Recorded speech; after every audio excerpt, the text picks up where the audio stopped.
Signs of the time are on cardboard on corners in town.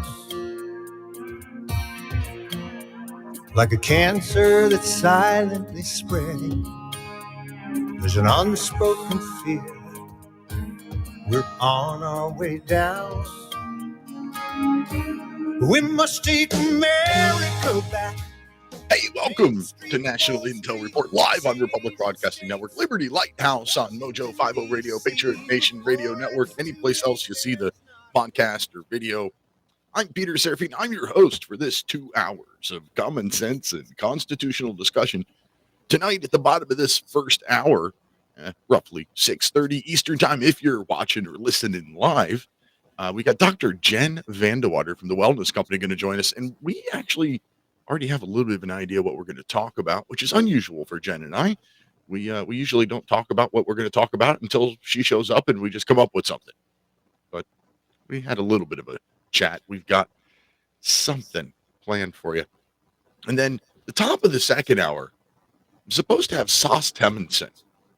But Sos has not confirmed that he's going to be here. We set this up a long time ago, like over a month ago. And he hasn't confirmed it lately, so I'm not sure if he's going to be here or not. And if he's not, well, you're stuck with me.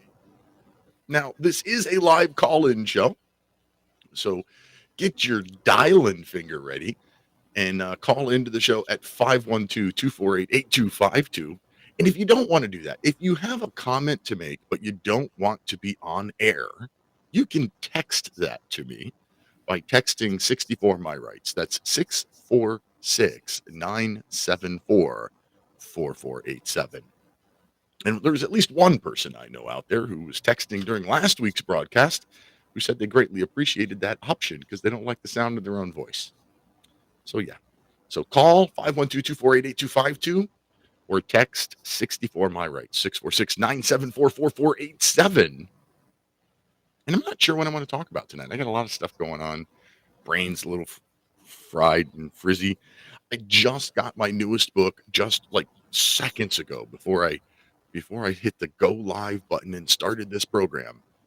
I ordered my author's copy of my third book, A More Tyrannical King, How Our Government Has Become More Tyrannical Than King George III. And you can pre-order that now. It will be released on September 17th, Constitution Day. Let's see, it's $5.99 in an ebook and $10.99 in paperback, and none of that money goes to Amazon unless you buy it from Amazon. You can buy it from any of the ebook platforms out there, or from Books A Million, or Bookshop.org, or Barnes and Noble, and Amazon gets none of that money. I like that. I found a way to do it where I didn't have to use Kindle publishing. So I'm kind of happy about that. And just the other day, I'm driving around doing my mail route, my regular full-time job. And I had an idea, for a series of books that I might be starting. And I'd like to talk to you about that and see what you think about my idea. But, I guess we'll just go there. So I had this idea of doing a series of books, 5 books, that would talk about how our federal government has, posed in one of the books threats to our lives, and in a second book, threats to our liberty, and then threats to our property, our faith and our belief, and in our family. So 5 of the things that are guaranteed by our Constitution, 5 things that are supposed to be protected by our government. I want to go through and list out ways our government has threatened those things or robbed of those things in some instances in 5 different short books, because I do short books.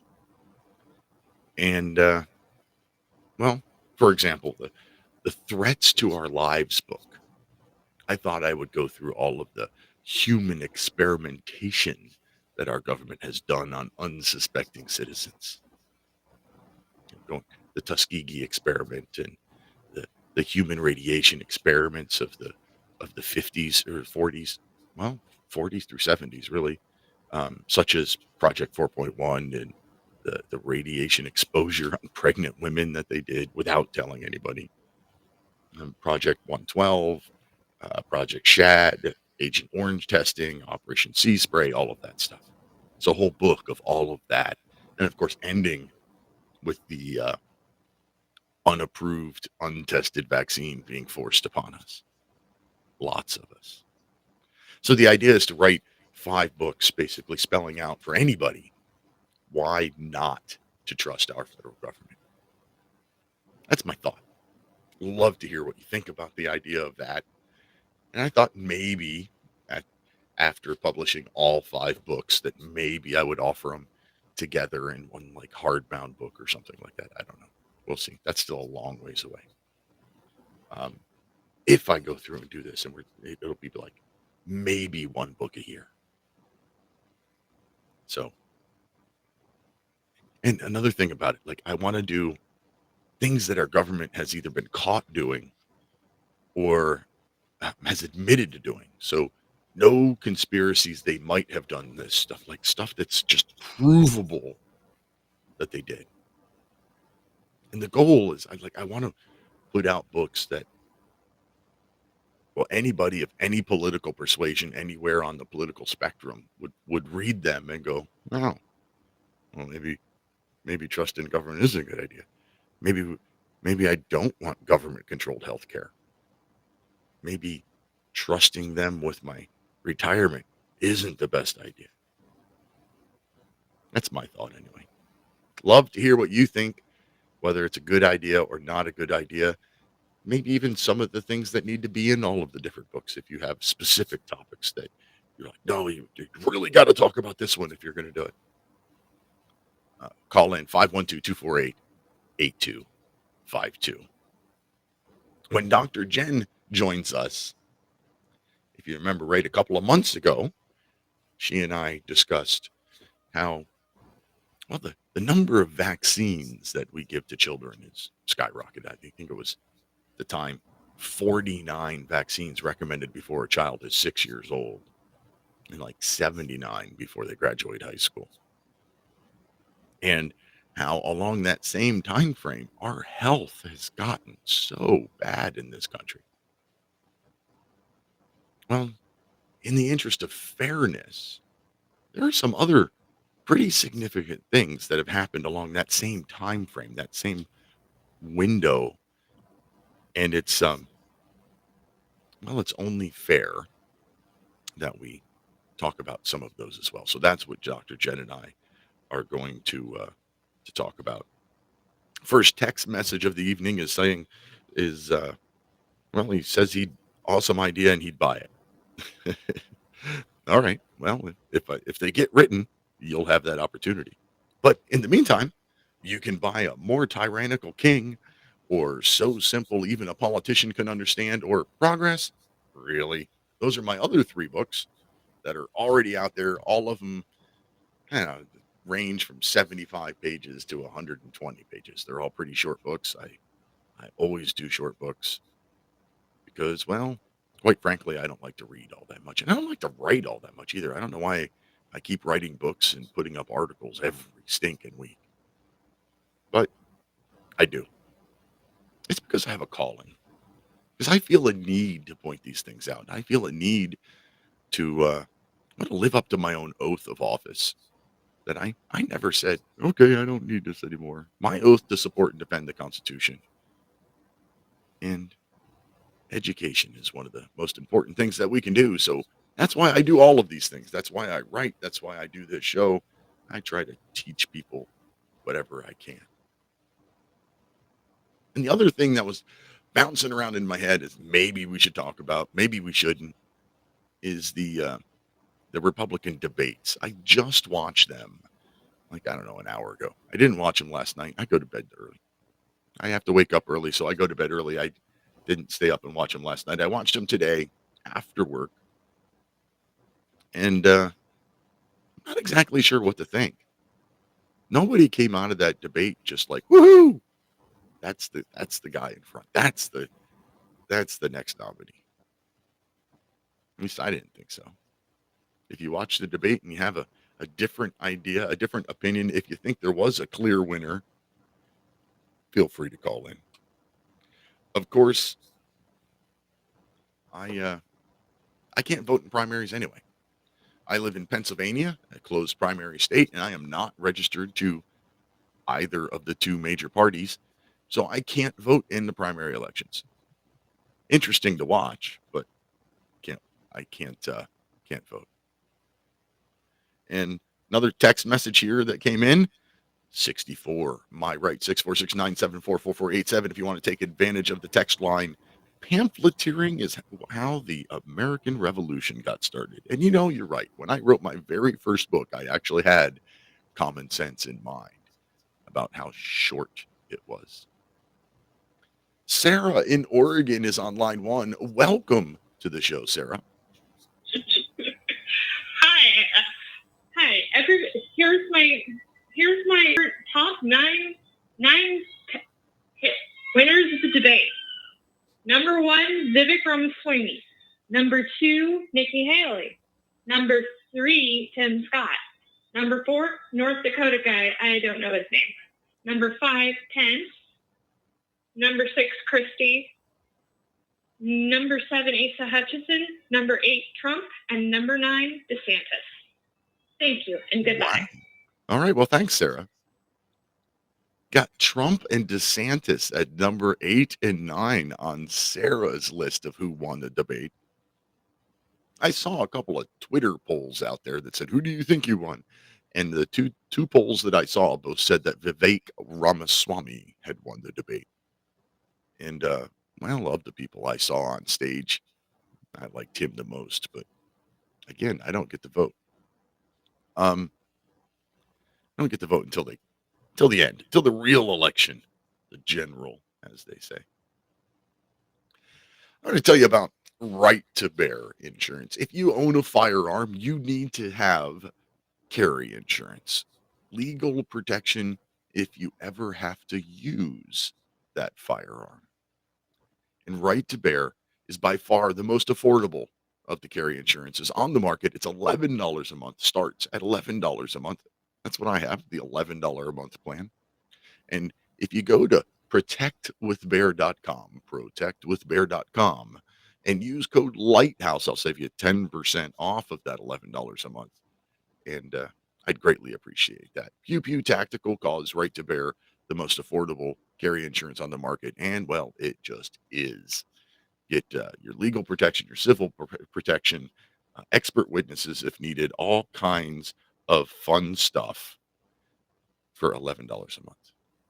Everybody needs it. Everybody should have it. All right. So the debate. It's easy to armchair quarterback a debate. It's easy to sit back and say, well, he should have said this and he should have said that. And I did that a lot. And one of the things that really got me was when Vivek Ramaswamy and Pence were going back and forth. And Pence said something about we need somebody who knows how the White House works. We know someone who knows how government works. I think that was Ramaswamy's chance to stand up and said, we've had over 100 years of people that know how it works. What we need now is somebody who knows how it's supposed to work according to our Constitution. I think that would have been the end-all, be-all killer line if he had been able to deliver it properly. I would have thrown my support behind the guy, even though I can't vote for him in the primary. I might have given him money, campaign for him, if he were to say that. He didn't say that. He had a decent response, but it wasn't that over-the-top wow response. Any other, I don't know, I'm sure everybody has heard everybody talking about the debate since it happened. And that's, yeah, I don't want to be the next guy talking about it unless that's what you want to talk about. So let me talk about the idea for that next book. So I had talked, the first of the series would be about human experiments done on the government. We all know about the Tuskegee syphilis study that went on for 40 years. And, well, 30 of those years, we had found the cure for syphilis and didn't give it to these poor men. Just kept studying them. That's terrible. The human radiation experiments that went on from the 1940s to the 1970s. There's tons of different experiments where we exposed men, women, and children to radiation just to see how they reacted. And I mean, Project 4.1 in the 1950s, we exposed the Marshall Islands to radioactive fallout from nuclear tests without even telling them. And then, like I said, pregnant women in the 40s through the 60s, intentionally, without their knowledge or consent, exposing pregnant women to radiation just to see how it affected the babies. Then there's Project 112 that was from 1962 to 1973, a series of chemical and biological tests conducted by the Department of Defense, releasing toxic agents and stimulants. And many of the participants weren't aware of the nature of the tests or the potential health risks involved. And the Agent Orange testing in the 1960s, we all heard about that, right? The defoliant Agent Orange, exposing military and civilians to these chemicals without protective measures or without informed consent.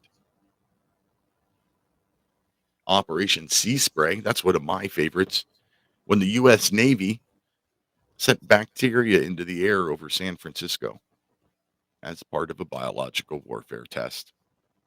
Didn't tell the public.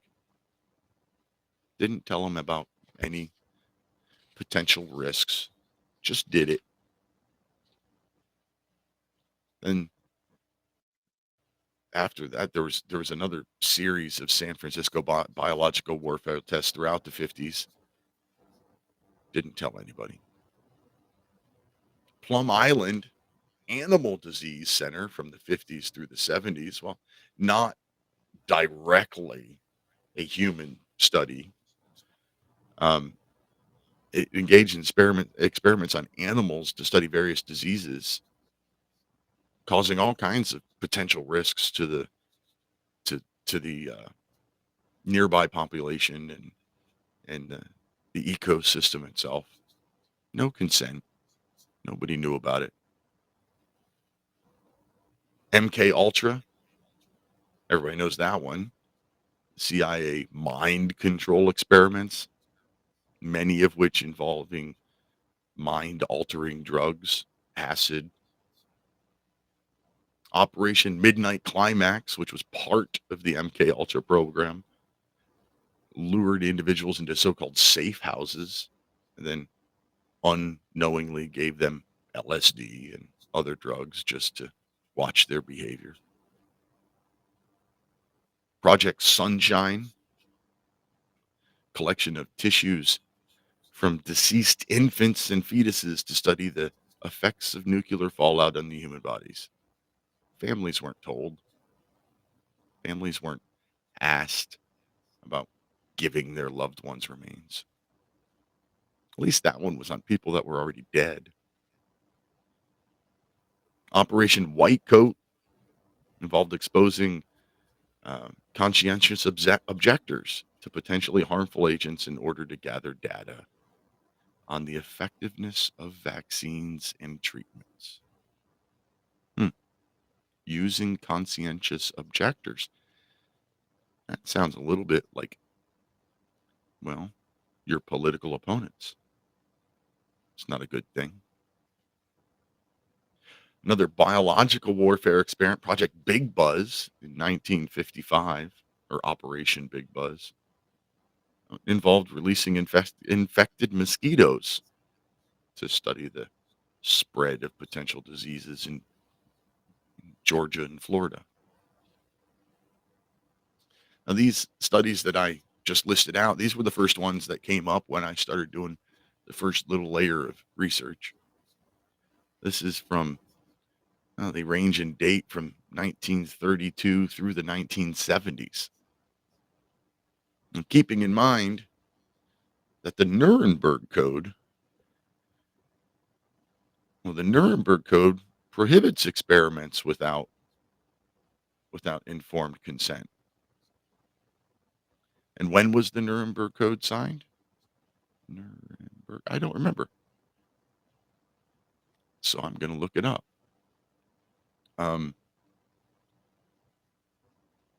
All of these experiments that happened after the Nuremberg Code were violations of federal law.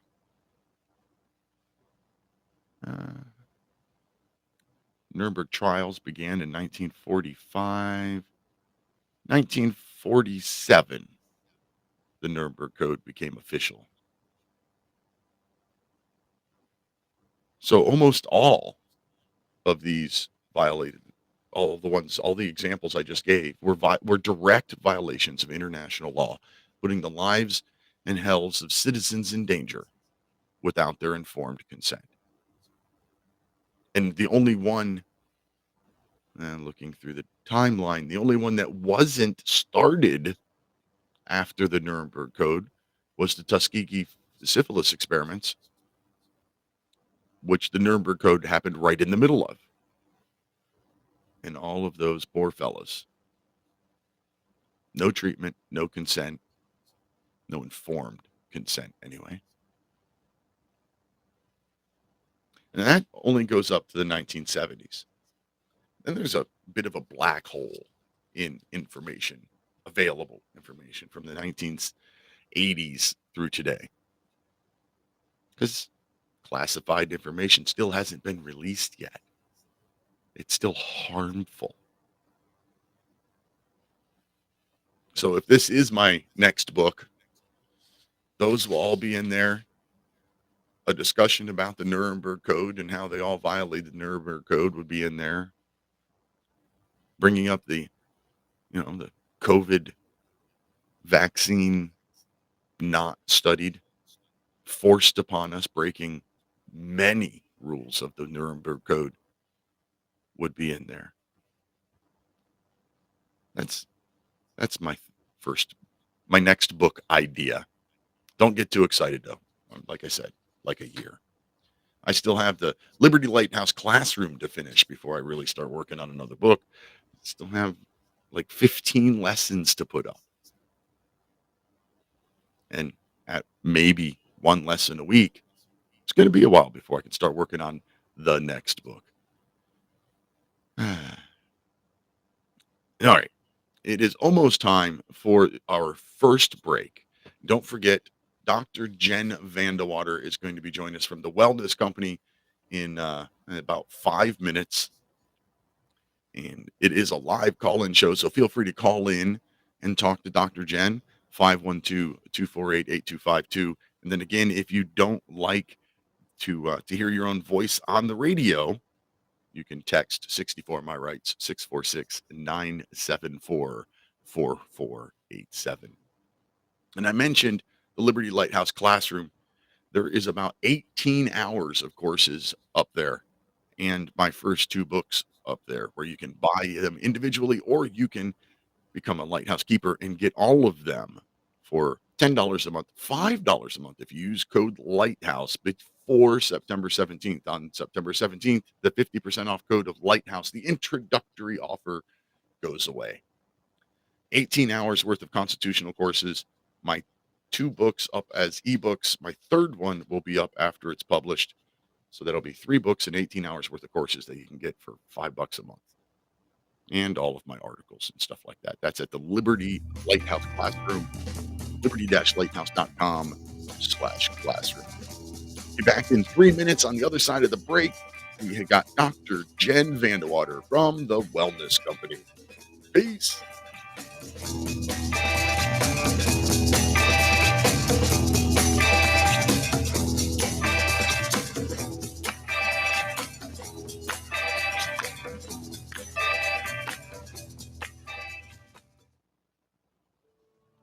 Are you one of the millions of people who feel Dr. like Jen. there is a dark cloud Hi, hanging Peter. over How their you doing? heads whenever Good. You they're got yourself a using big fancy pharmaceutical microphone. drugs? Yeah, For the some, wellness the company sent short-term it, relief can so turn into an trying to opioid use it. addiction nightmare.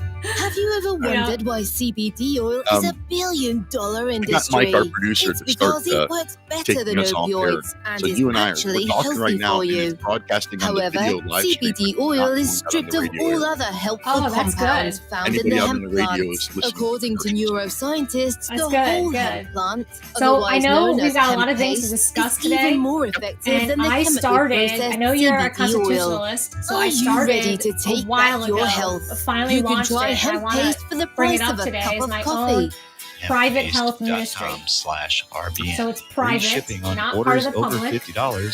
See the It's a banners ministry, for hemp paste because at I believe that healing doesn't just republicbroadcasting.org come and from visit medicine. There's a mind, body, hemppaste.com/RBN. spirit alignment. So happy to Gilad share that a Atzmon little bit today and says let your the audience essence of know. Jewish power is the It's called the ability People's to prevent Pharmacist. the discussion So of it's Jewish very power. exciting. Jewish So I was like, power he's going to like requires this. And I haven't anybody talked in about it politics yet to at all. understand So it and know it's a about it, thing I'm trying but to never just talk about it. build My on the week side. really you know? sums up So, with the very because best it's evidence, more my heart. the facts You know, and the it's truth more about race, me. and the fact that race drives So. history, This is all. and the truth about the Jewish question. The younger you get, the greater the percentage of people who identify as alphabet doing soup, the show and everything. Like it's all. LGBTQRS. This It's woman, all she's like like, "Oh yeah, I I work identify as a and I do koala 2 this. years ago," and And I'm like, I don't have any other "But a hobbies. koala what?" Maybe if it was quick and raw, that might be cool, but otherwise, no. Yep, How about yep. an inward pass? No, Have you it's ever great. received an inward It's pass great. from any of your black friends? It is a little hard to Biden hear. I don't know if it's drag hard for you, queen but come it's for so the signing loud. of the Respect for That'll- Marriage Act. It's the That'll go away. Sex for Anal Sex It's Act. like, wow, trying to decipher when you're speaking and it's the let's just call it commercial. like it is. Patrick and Jeremy. Yeah. Tuesday at 9 Central and The Wednesday at 1 problem Central. is that Here's some interesting when news. Mike turns Due that to down, all the recent claims about possible nuclear sometimes wars, doesn't turn it viruses, back up solar loud flares, enough. I hear and the civil next commercial unrest, break. people are scrambling to Oh, yeah, prepare yeah, and stockpile yeah. food. But the For one sure. thing out of reach Yeah. for many is an underground bunker. Until now. This Because one you I can like. now have a 3D printed underground bunker in just one day. An excavator digs a hole in your backyard, and That's pretty 3dbunkers.com shows up in a small truck and sets up their 3D concrete printer bunker. under a tent completely undetected. They can print as many rooms as you want at a fraction of the cost compared to traditional That's pretty- metal bunkers. 3D Might need Bunkers that. uses polymer I know. concrete, I which think is it sounds 5 awesome. times. I was thinking of putting a blue tarp on my house. Because the Sorry. view is, That's all right, Mike. I hit the wrong knob.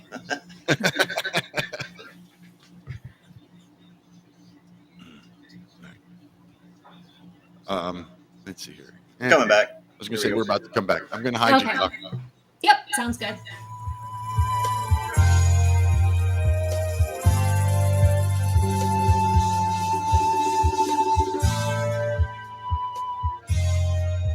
Hey, welcome back to the show. I'm Peter Serafine, your host. And, well, don't forget to support free speech platforms, free speech networks. Anywhere you go, we're all supported by you, the listeners and viewers. We don't get government money. We don't have big fancy sponsors that hand us cash. We need your help. And you can help us by buying products from our stores or using our promo codes or just sharing it out, telling people, getting your friends and family to come watch and listen and stuff like that. But like I promised, we've got Dr. Jen Vanderwater from the Wellness Company. And now let's welcome Dr. Jen Vanderwater, Doctor of Pharma at the Wellness Company, bringing not only intelligence and insight, but fantastic good looks that have far been lacking here in studio. Sorry, Peter. Oh, that's hilarious. How you doing?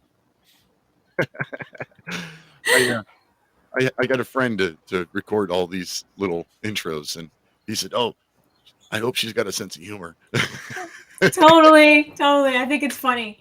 He sent me like 4, and he goes, "Wait until she hears the one when I hit on her." And we can have fun. That's good. We need to have fun and laugh. We don't do enough of it. I agree. So I had emailed you this week, which is not something I usually do. I don't tell you what I want to talk about because, well, I like spontaneity and I don't plan that well, I guess. But this time around, this week, I thought, it was a couple of months ago, we talked about how the increased use of vaccines and the decreased health of society seem to go along the same timeline. And Correct. well, I just recently read a book on the history of plastics, and I thought, well, the increased use of plastics goes along almost that same timeline. And oh wait, um, the subsidies of corn and processed foods all seems to go on that same timeline. So, like, what do we think about all of those things all happening along the same time frame? Yeah, definitely. I agree with you. I never realized until probably not too long ago about plastics. And I cringe now. Actually, I have a drink, and because I have lip gloss on, normally I don't do this, but I've got a straw, and it's not a plastic straw. I don't use plastic. I try very much to avoid it. Trying to buy more glass and ceramic containers for food, to store it in after, you cook something. So yeah, I think plastics, what we've seen too, water bottles, everyone's now drinking bottled water. We know there's things added to the water that are not healthy for you. And then also, you add that it's stored in those plastic bottles, and the shipping, is it shipped in a hot container? Is it too cold? What's happening when you freeze and warm up the plastic that the bottled water's in? And then you're seeing all these changes in the human population with the adding of plastics, not just as our Tupperware, but also it's what everything is stored in the grocery store. If you buy anything, it's plastic. Everything has plastic. So yeah, definitely a concern.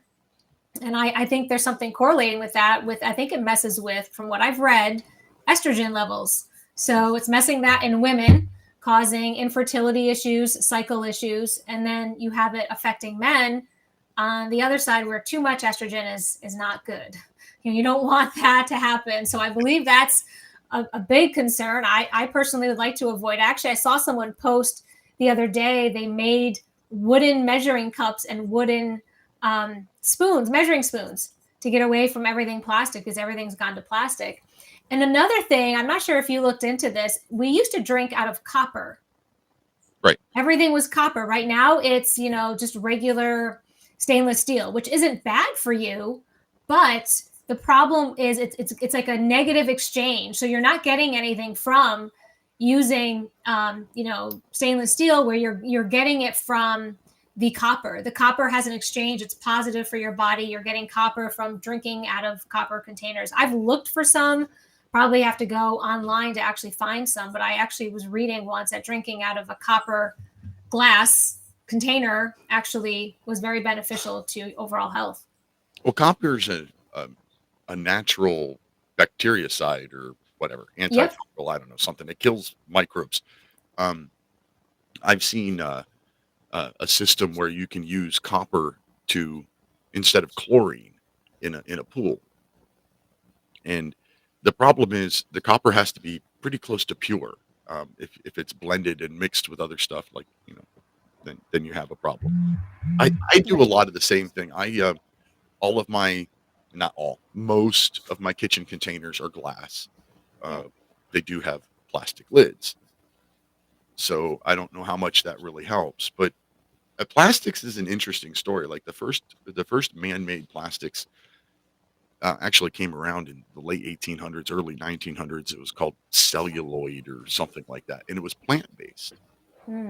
The first widespread, completely man-made plastic was Bakelite, which was, if you think of the old telephones, that really hard plastic that's really shiny and almost indestructible. That plastic, it's not recyclable, it's not reformable, reshapeable in any way. Once it's made into whatever form, it is what it is, and it never goes away. Some pretty strong stuff. Yeah. And the funny thing about plastic was the search to come up with these polymers started because of decreased access to natural resources. The rubber tree was getting harder to come by. And they thought, well, here, if we can find some way to simulate it. And they started to come up with plastics. There is a, what do you call it? A legend out there that Rockefeller was looking out a window one day at one of the refineries and saw flames in the smokestack and said, "What's that?" And the engineer's like, "Oh, that's ethylene or whatever." He goes, "Well, if it burns, it's got value. Find a way to capture it." I wouldn't doubt it. But yeah, I don't know how true that is, but that was the legend. And most of the plastics today are made of ethylene in some way or another. The plastic itself isn't necessarily bad for you.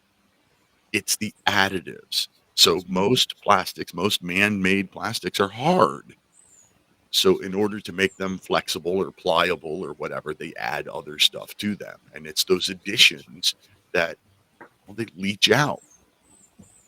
It's not part of the molecular polymer strain that made the plastic. It's just kind of mixed in there. And because it's just mixed in there, it can come out. And like you said, heat makes most of them leach faster. Was it BEHA or something like that was one of the things that was leaching out of plastics, specifically in baby bottles a few, not too terribly long ago. Because, well, you would sterilize the baby bottles and that would accelerate the leaching. So those are, contaminants. Not to mention that there's so much plastic everywhere now that we're all a little plastic. Like there's plastic in our bodies now. Correct. Because it's everywhere. Exactly. Yeah. I definitely don't recommend putting it in the microwave. I don't even use a microwave anymore. I reheat things on stovetop or toaster oven, and I use my ceramic, bowls or a pot on the stove. But yeah, I think there's no way I had this realization 3 or 4 years ago and kind of looked around my house and kind of panicked because everywhere I looked was a chemical, was a problem. And I was like, how can I eliminate everything? And in my panic, I kind of realized you just can't go through and remove everything, but pick and choose what you can. Like you said, almost everything. And we're the same way. Almost. I still have some plastics. My mom sends me plastic Tupperware all the time. I don't know if she's watching. So I'm like, I always tell her, Mom, I don't want plastic. She'll buy like plastics and bring these over for your to-goes when we have dinner. And I'm like, oh, and then I get stuck with all these plastic containers. So same like you, almost everything. We try to use glass or something else to store things in, but it's so hard to avoid plastics completely. And it's just being mindful of it and knowing what you can. Well, the funny thing to me about it is the plastic bottles, the water bottles and soda bottles and stuff like that was only done to be cheap. There's no other reason for it. Like, if you think back in the day, they were glass bottles that were washed and reused. The company who produced them was responsible for that. And they were glass, like nothing leaches from glass. Right. But plastic, doesn't shatter when you drop it. And plastic is lighter and plastic is cheaper. So it became everywhere. And then why? I don't understand the bottled water industry at all. I really don't. Now Zero Water or Brita or Alexa Pure, like all of the water filter systems, sweet. That's awesome. Right. Bottled water. So let's pretend for a moment that the water that you're buying in a bottle is pure 100% H2O and nothing else. They're putting it in a plastic bottle. I know. Yep, they're putting it in the plastic. And then you don't know how it's shipped. I mean, how is it getting too hot? Are they, you just don't know how it is. And then you're ingesting that and you could be putting toxins. If it is, like you say, just H2O, and then that plastic is it warming up, and it's shipping? I mean, I don't think they refrigerate or keep those trucks in a decent temperature, I'm sure. So it's a concern. One thing I'm doing that is pretty cool. I actually am saving, we drink kombucha and it comes in glass bottles. I save them and then reuse them. And my husband's always like, when we go for a hike, he's the mule. So I fill our kombucha glass bottles with water, and he's like, these are like weights. He's like, they're so heavy. But I don't trust the plastic. So we save the bottles. And every time I get anything from the store, whether it's artichoke hearts or olives, I save the glass containers. And he's looking at me now like, where are we going to save all these in our house? But it's good. We are drying our basil from the season, and I'm able to store. I don't have to go out and buy more mason jars. I can reuse those glass jars with the tin lid, like your pickle jars and things to store stuff in. So I started saving as much glass as I could, afraid they're going to just get rid of all glass and go to all that plastic. So yeah, Well, that's another thing people could do too. I buy my wine in those like giant 5-liter moonshine kind of jugs, and I keep thinking there's got to be a use for this, but I keep one because I keep thinking there's got to be a use for this, but I can't ever think of a use for it. Anyway, we had a phone call here. Chris Steiner on line 1. Welcome to the show, Chris. Hi, yeah. When it comes to things coming in contact with plastics, acidic liquids or foods also leaches out more of the chemicals, like same with foil, aluminum foil. So I think the biggest point, though, is that that's what's causing all this gender confusion. Girls developing breasts when they're 8 years old or even younger, and these chemical estrogen mimickers you're talking about, that's in the plastic food and packaging. And, of course, the toxic, undernourishing, underperforming factory farm foods that one would suspect is behind the body positivity movement. So I think that, it's important to point out that, I accept people as they are, but I accept them as people, minus those chemical estrogen mimickers, the toxins that are disrupting hormones. So, I'd tell folks to call in, like I've done, and left them speechless, call in the community-sponsored radio stations and try to encourage them to look out for the health of their listeners.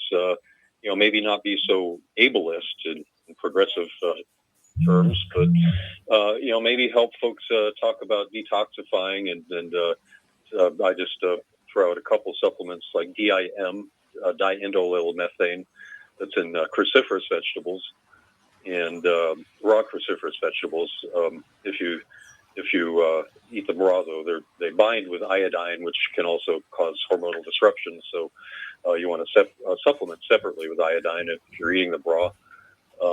And if you eat them slightly cooked, then that won't have that iodine binding effect, that goitrogenic effect. I'd ask folks to accept themselves as the pure human that they are, balance the hormones, which includes detoxification. And then, if somebody wants to make an adult decision, I'll accept them as the adult that they are. Right. Yeah. And there's not only Chris, would you say estrogen mimicking chemicals? There are estrogen blocking chemicals, and ones that like interact with the neurons in your brain that like stop neurotransmission of certain things like estrogen. There's all kinds of ways that they mess with us hormonally. Yeah, I'm even concerned too with some of the processes in like getting that water. They're always like, I kind of think of the purified. Like, what is purified? What are they doing with water? Are they, water is just water, and there's all these things they're doing to it. So it makes me wonder. And some water, I noticed, years ago when I drank bottled water compared to just drinking, my water from my house, I would be thirstier. And I don't know what was in the bottled water, but I never felt hydrated. Like I kept drinking more and more. And even though I was, urinating a lot, so I was drinking a lot, I just never felt hydrated. Where I feel the difference drinking, my own water from my own tap, from my own filter. I feel like there's a way, they're doing something to it to make it unsafe and have you drink more than you actually probably need. You're not getting it in your cells. They're doing something to it, so you're not getting it in your cells. Yeah, I would be surprised. Hey, thanks for your call, Chris. Well, the Thank you, fluoride, Chris. briefly, the fluoride is, according to many studies, it causes an increased pubertal development in girls. So, so that's another thing that they're just, when they talk about also teaching children sex ed that's age and developmentally appropriate, even here in Florida, they're allowing this to go forward with advanced placement psychology courses that are taught for kids to be able to earn or learn to take the course for college credits, but they're still allowing this at taxpayer expense. But what is age and developmentally appropriate when it varies so much? So, Right. You're going to creep out the other kids, as what happened to me when growing up and seeing some kids going off the walls with, their fascination or infatuation, their newfound infatuation that no one else in the class has a clue about. So I think that we're going to see a lot more kids just, wanting to be homeschooled because of that. They're brought up in a strong household, and, they're not as susceptible to grooming. Right. All right. Thanks. Well, I want to move on. Thank you, Chris. Thanks, Chris. I want to move on to the other thing that goes along that same timeline. And that is the advent and development of processed foods. Now, processed foods have been around forever, but all of these things like really hit their stride and took off in the 1950s, like right after World War II. Mm-hmm. The plastic industry, plastics, World War II was a big boost to the plastics industry because they found all kinds of ways to use plastics for the war effort, make planes lighter and canopies lighter and all kinds of stuff. Afterwards, there was like, well, look at all this stuff we learned about plastics. Let's do more stuff. And then people were just fascinated by all the cool things that you could do with design of plastics that would be really cost prohibitive to do in natural materials. At the same time, the processed food industry was taking off. The corn industry subsidies that made it cheap to put corn in everything, sugar in everything. Like I saw something years ago that like corn is part of our DNA now. We have been consuming so much of it for so long. Wow. That can't be good either. No, probably not. We're plastic and corn. This is great. I actually agree with you. Like, I researched a little bit and realizing the first grocery stores were here in like the 1940s. Before that, then people didn't go to grocery stores. I mean, they had like the mercantile place, you go and get a few things, but most people grew and raised their own food to supply their family, with what they needed. And then with processed foods, people obviously people baked cookies, people baked breads, and now it has to last on a shelf in a store for someone to buy it. And that's what kind of triggered things for me. Like things don't rot. Like that's scary. You're then ingesting food that doesn't go bad, stale maybe, but there was no mold, and that was concerning. And one thing I learned too, food that does like natural food. If you look at apples, if you leave apples around, soon they'll go soft and they will start to rot. You'll notice it. Well, I was wondering like what actually causes that. It's the digestive enzymes in the food naturally that then go into our gut and help break down that food and absorb the food. Now, if you're not eating, the food that's natural, that has those enzymes, that hasn't been genetically modified, by the way, because I know we can get fruit now that lasts even longer and vegetables that last longer, and that grosses me out too.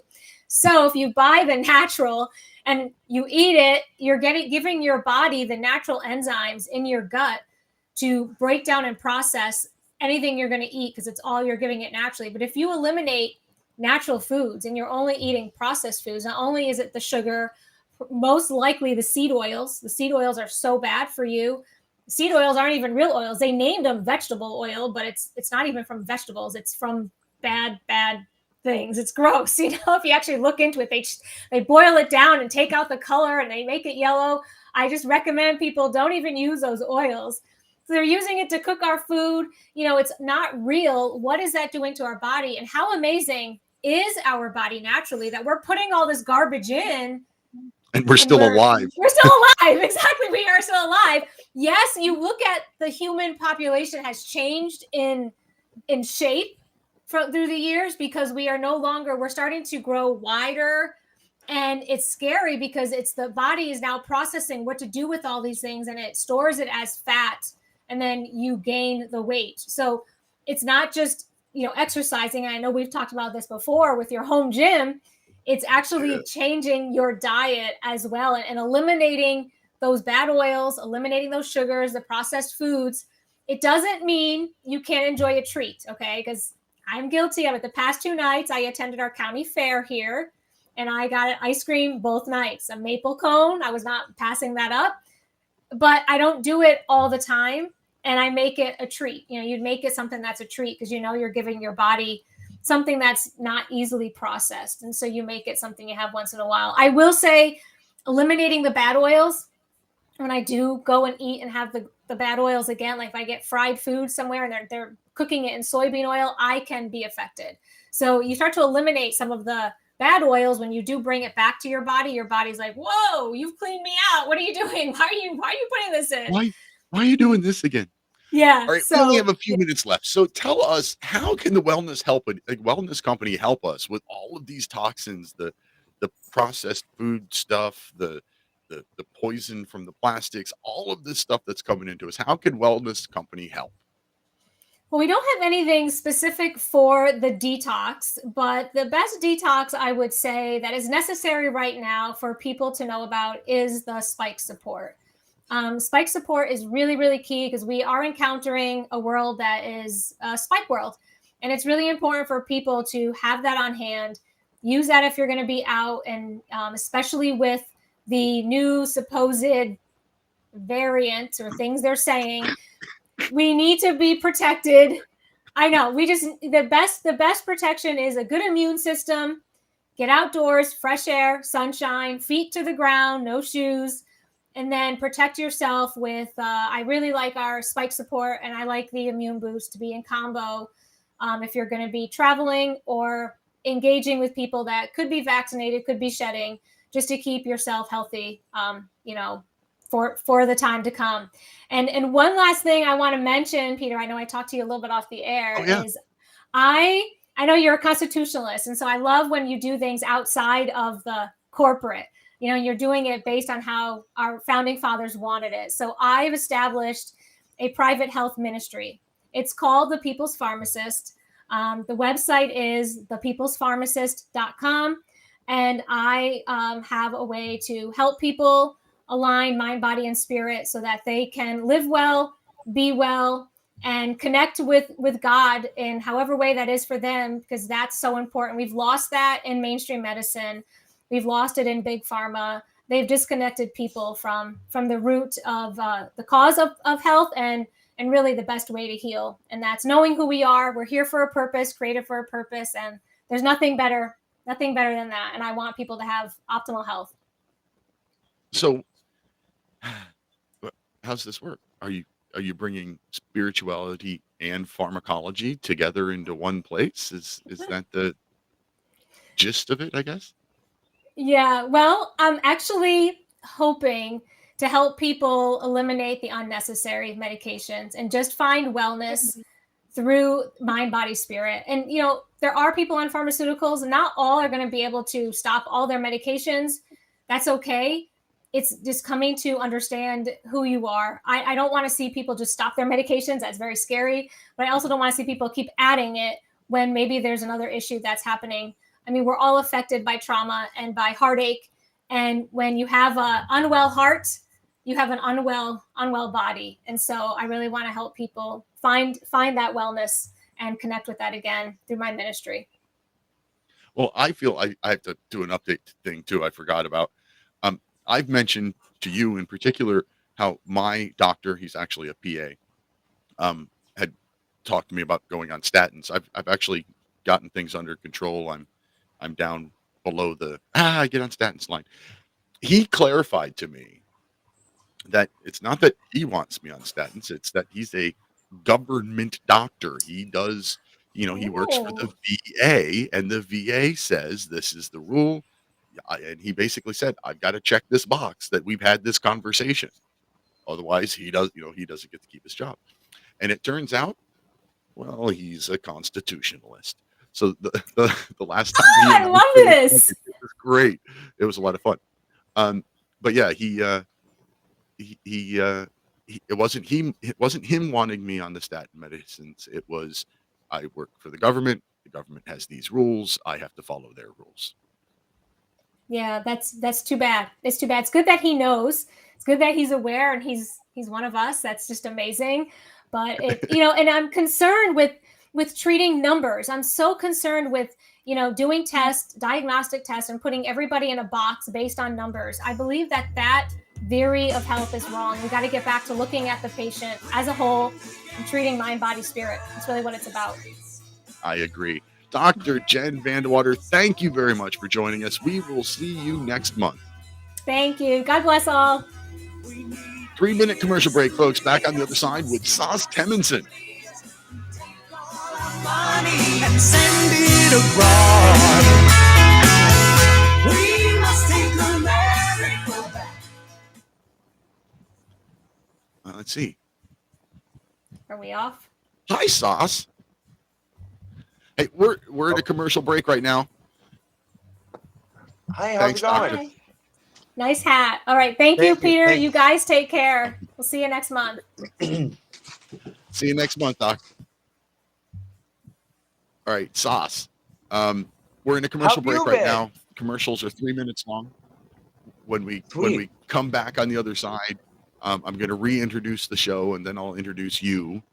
And okay. Let's see here. I'm going to turn your volume up a little bit. And where would you like me to send folks? So I have my Instagram at Real Soslan Temanson. And then I also have my Facebook, Soslan Temanson, Soslan. And then also just my Spotify, or the Sos Report on Spotify and anywhere there's podcasts.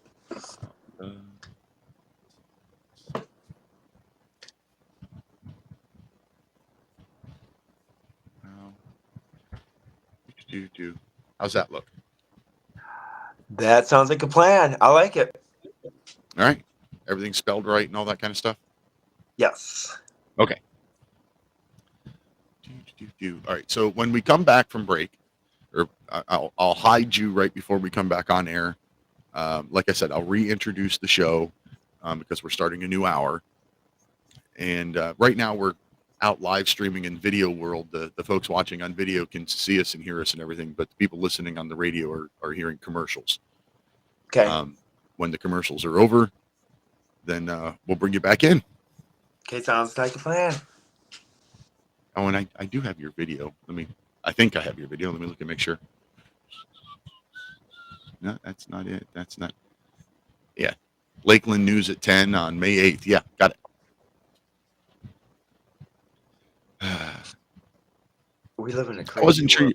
I didn't get a confirmation email from you or anything. I was kind of worried that you weren't going to show up. Oh, no. I would like to apologize to you on that. I mean, it's all right. I got to do a lot better job on that. I've been very busy. I was at the GOP debate last night. Actually in the city of Milwaukee. And it was interesting because I had the press pass, and it was very interesting to be interactive on it. I did not really care for any of the candidates. But of course you have Antifa that showed up in numbers, and yeah, it was actually very grotesque. They showed up in numbers, and they had about 100 to 200 people marching and stuff. And it was just very, very sad to see it. I think things got out of hand, but it kind of blew my mind because we had one Trump supporter lay hands on Antifa, and I'm like, yep, there we go. All of our hard work just went out the window. Yep, there it all goes. Oh, just lost it. All right, we'll be back in about 20 seconds. All right. Sos, your internet connection does not look good. You disappeared and you froze. And hopefully you'll be here in 20 seconds when we come back from break.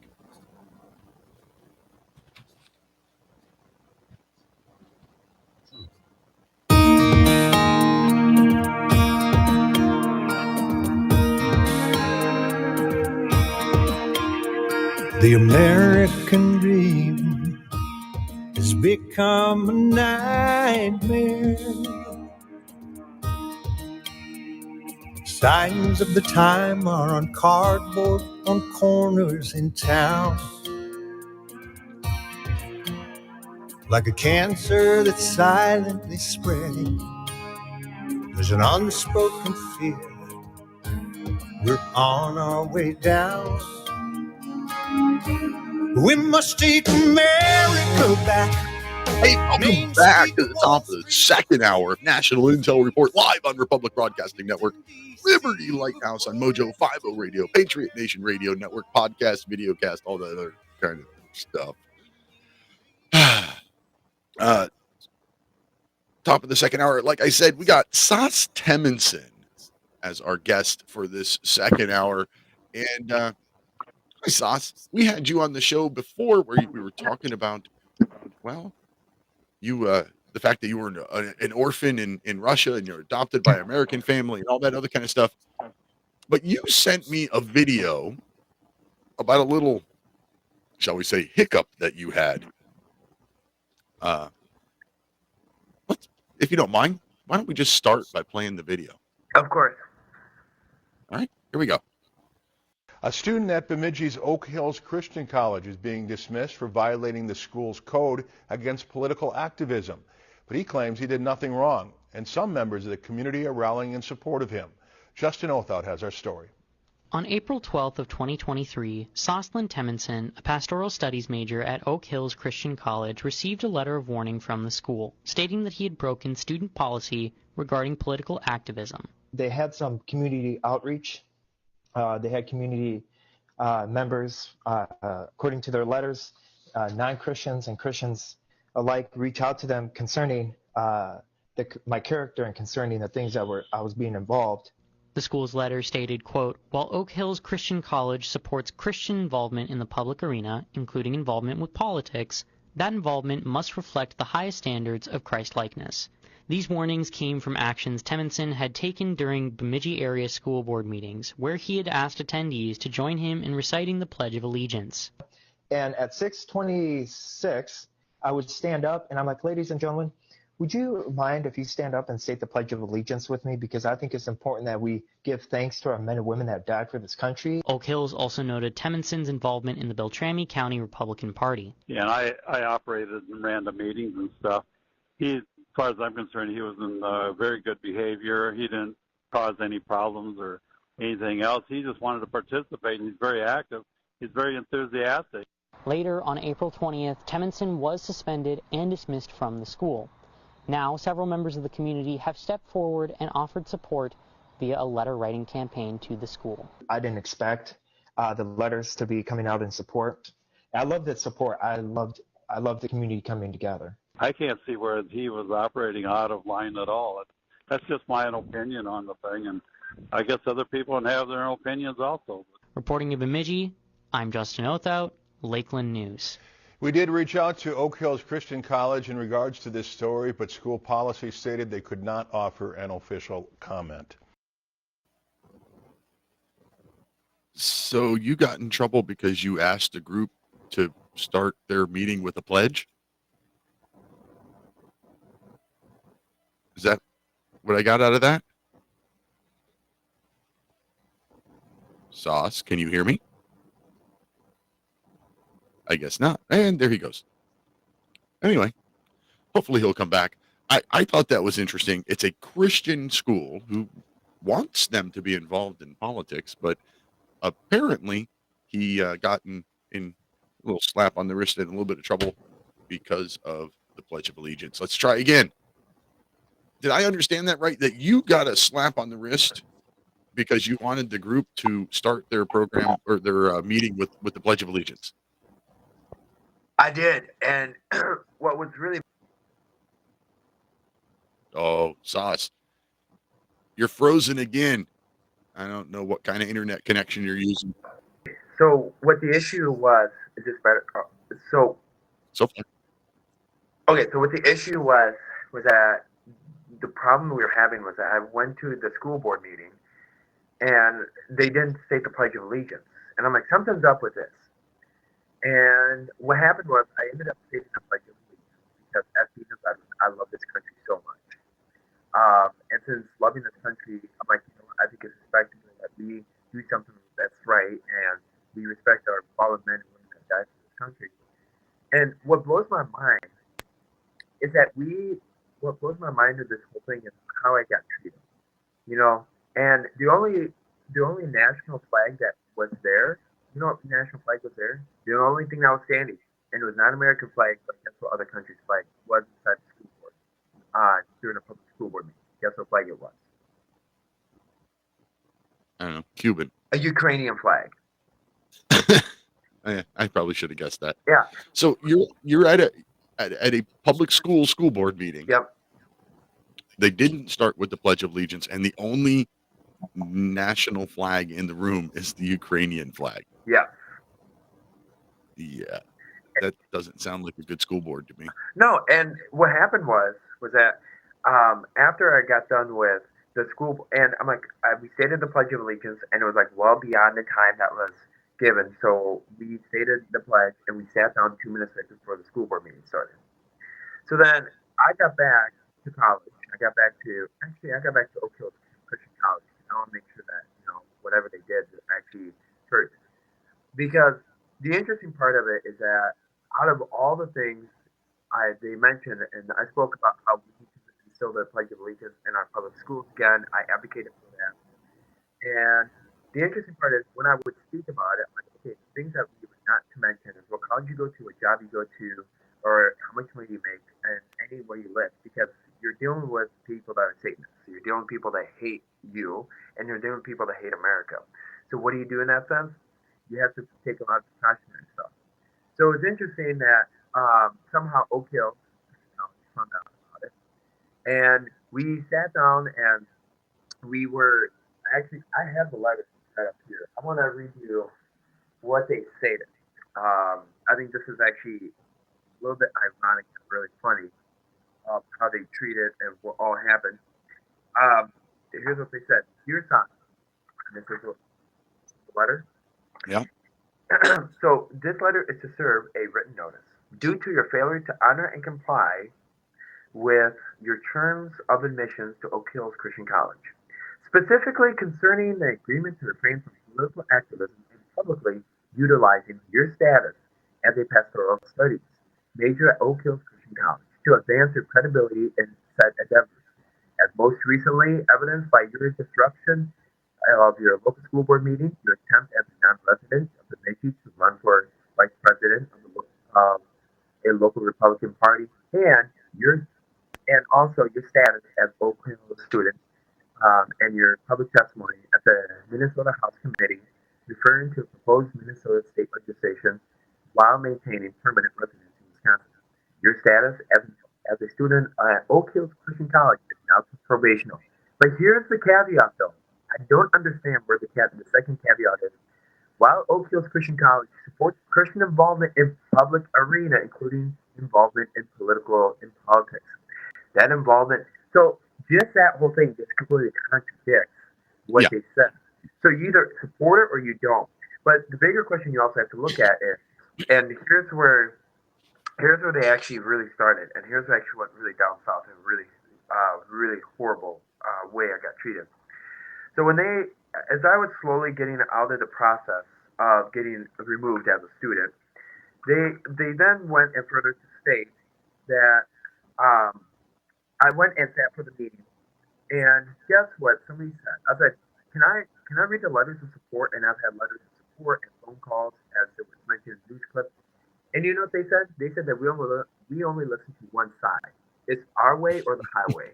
Of course. And so now this beautiful second letter has come in, and the interesting part is the only reason why I said so, and this was the first violation, and they were expecting me to sign the back. this is actually the original copy. And it was funny because they're like, do you have some sort of mental illness with you? Why are you standing up for this country? You know, they're like, who are you paid by the Russian government to come to this Christian college to like cause terrorism, to cause like havoc? And I'm like, great. So now I'm a Russian terrorist. Now I'm a treasonous. So what's next? Because you love this country and you want to stand up for this country, then you must be paid by the Russians. That makes a lot of sense. I know. And then what? And then it gets this. I absolutely love this. Okay. So this letter is to inform you that you have been placed on student life on campus suspension dismissed from Oak Hill Christian College. This suspension dismissal is due to not taking corrective actions after a written warning and continued violation of the Oak Hills Christian College mission statement. So the second violation came into effect when I just went to the public school board meeting as a public member. But somebody else stood up and said, hey guys, can you stand, about 60 other people stood up and said, hey guys, can you stand up and state the Pledge of Allegiance, because, you know, we had one of the individuals, he apparently got doxxed by your school board members, so why don't we just continue on what he started? So we stood up, and like a good American, I stood up along with them. But then, literally, the next day, I got this second notice. And it was disgusting because, and I'm like, so then I was pulled in the office. I was pulled the next day, early in the morning, and the president of the school said, he's like, okay, he's like, you've been a very, very bad boy. And he's like, you know, he's like, I don't know what to do. My daughter works for the governor of Minnesota, you know, and I had Democrats write to me and non-Christians write to me as well, and I just don't know what to do. Like, you know, he's like, you know, you're a pathological liar because you stand up for this country, and he's like, and you don't belong here. You know, if you hate this country so much, leave. That doesn't make any sense. It doesn't. So then, you know how they treat me now? So they treat me as, and the president of the school said, now we're going to treat you as if you're under arrest. So we're going to treat you like your room is a jail cell, and we're going to make sure we're going to do a mass email for staff members to avoid any influence from you, because we don't want any Russian influence being spread across the campus. We don't want any Russian propaganda being pushed. And he's like, and standing for America is pushing for propaganda. So this letter stated this. In regards to your campus suspension shall last 7 days and run from April 20th to May 2nd, to which your dismissal will take place. The suspension includes weekends and non-class days. During the suspension, you are not allowed to, or you are allowed to attend class and get food from the cafeteria. Other than that, you are confined to your residence hall and your room. And if you want to go out, you must have permission and must have campus security escort you. And so, and then it gets better. So you are not allowed to attend any college activities on or off campus, and are not allowed to go off campus unless approved by the Dean of Student Life. So then the Dean of Student Life pulled me aside, and he's like, Soslan, can I have one-on-one with you? And I'm like, absolutely. He's like, I read up on you. I did listen to some of your podcasts. I listened to some of the interviews you've done. He's like, why did you really come to America? He's like, you have an agenda, and that agenda is not America. He's like, because the America I live in and the Christian college I go to, we don't stand for an American flag. The America that I live in, we hate veterans, or we dislike them. And that the America I live in, that we have to instill communism and socialism into our students. But the problem I have with you is you're going against the current. And it's that, once again, let's get involved in locally.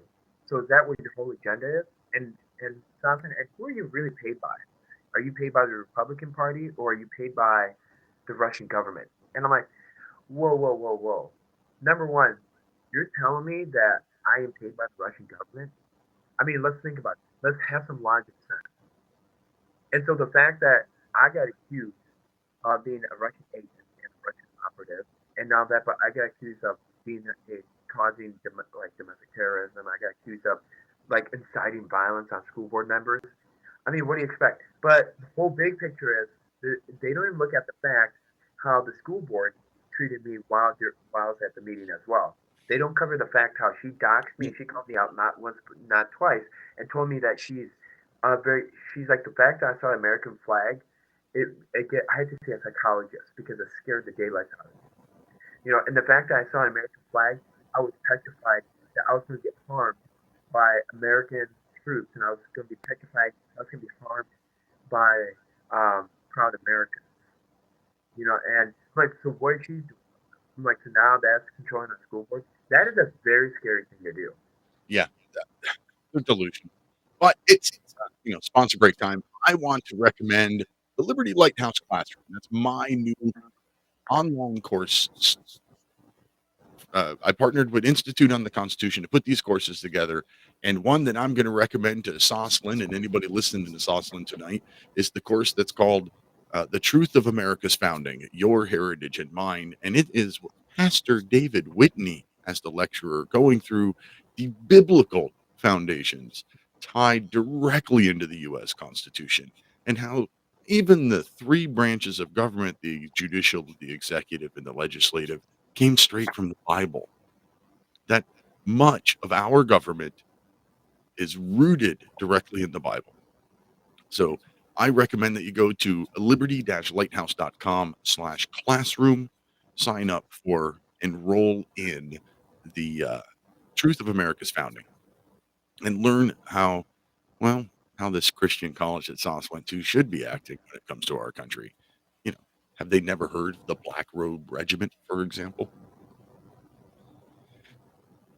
Yeah.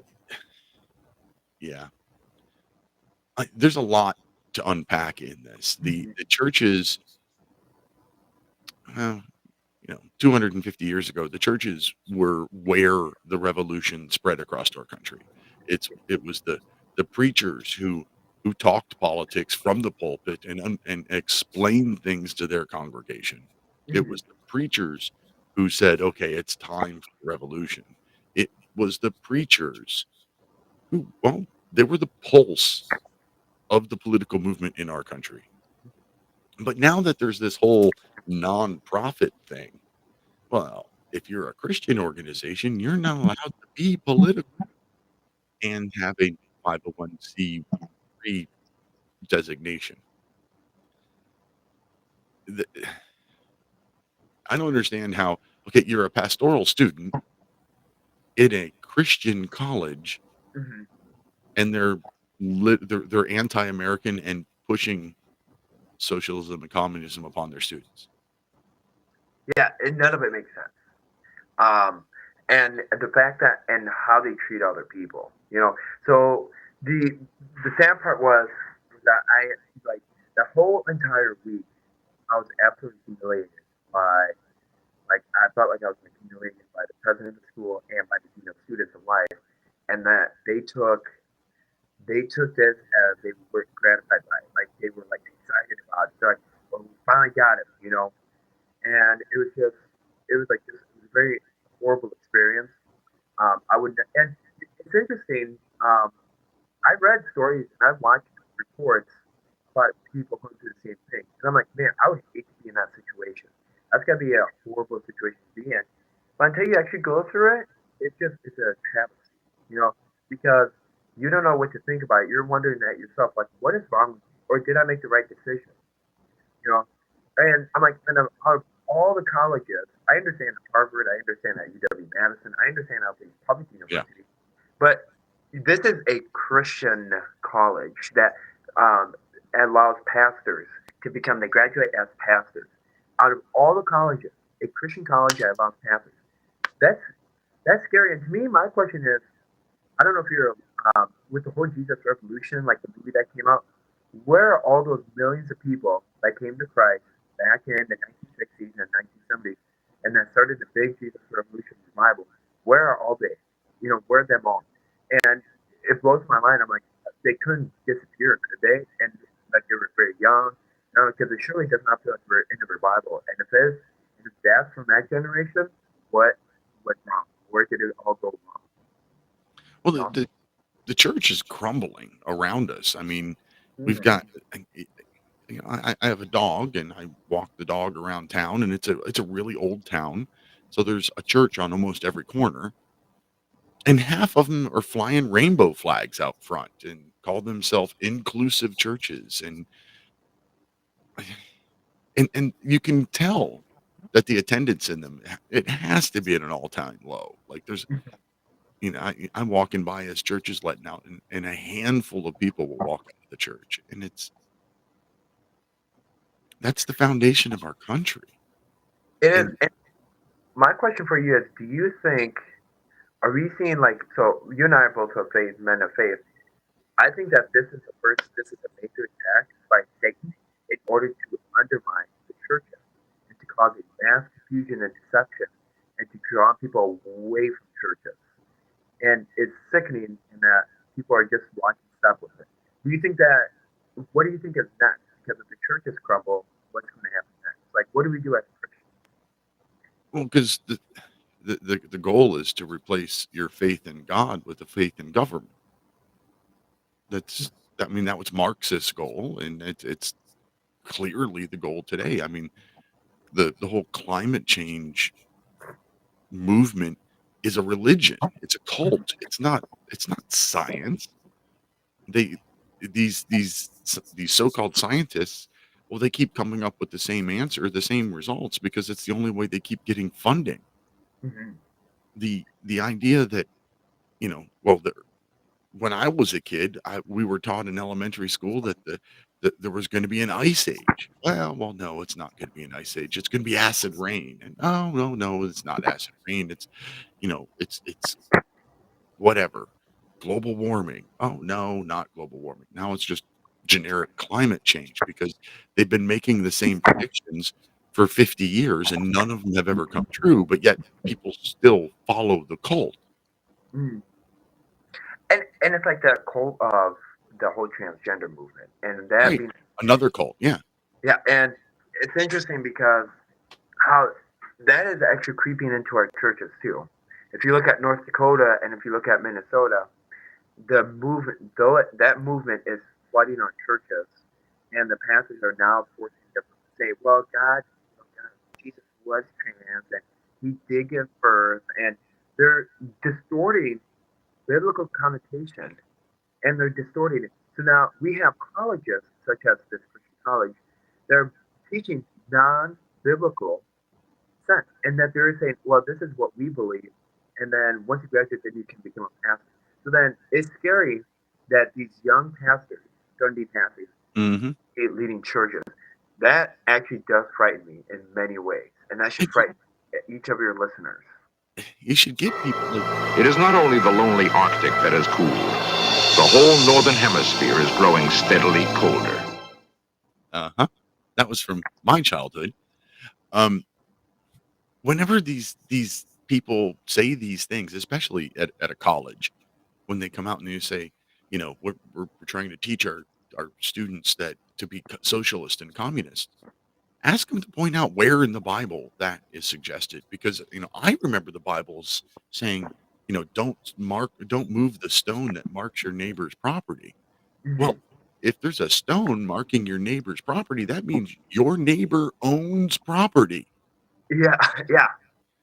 You don't own property in a socialist or communist country, so where did the whole socialist communist thing come from? Like, whatever it is, whether it's climate change or transgendered or socialism, where is it coming from? It's coming out of churches or getting into churches, but it's not in the Bible. No. Like, I saw a Babylon Bee article the other day, love the Babylon Bee, that said something to the idea it was Radical New Church teaches from the Bible. And what an idea. Anyway, it's about break time, Sos. I think I'm going to let you go. So tell everybody how to find the Sos Report real quick. 30 seconds. No, you're good. So you can find my podcast on Spotify at Sos Report, and then you can follow me on Instagram, Real Soslan Temanson, and on Facebook, Soslan Temanson. And I want to say thank you so much for this opportunity. Hey, thanks for coming on. That's the Sos Report, SOS Report podcast. Anywhere you find your podcast. Be back in 3 minutes, my friends.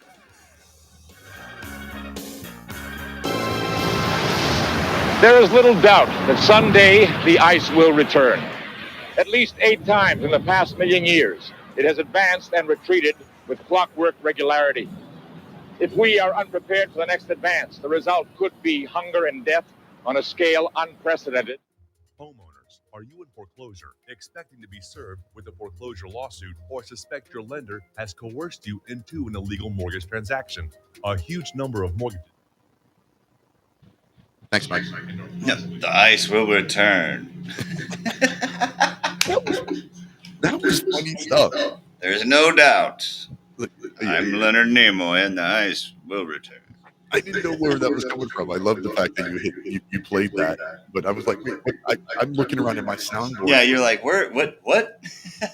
I had to do it, man. I mean, come on, that's little known, definitely little played, and it's there. Well, it's funny stuff. I mean, if you look at it, the whole again, I remember when paper grocery bags were the root of all evil. They were causing the deforestation. And plastic bags were going to be the saviors of the planet. Yeah, exactly. But also we can't have hemp because that's terrible. Whatever. Hemp, something that you can grow and harvest in a few months. It's 3-4 months tops. 2 crops a year in Texas, probably. And then you can turn into paper and whatever you want. Yeah, plastic. Well, quote plastic. You can do hemp. Polymers, chains, polymers, it's ridiculous.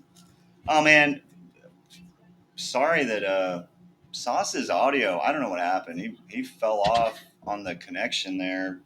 Pretty much the whole segment, but I was trying. It's weird. It's one of those strong signals but weak intelligibility for some reason.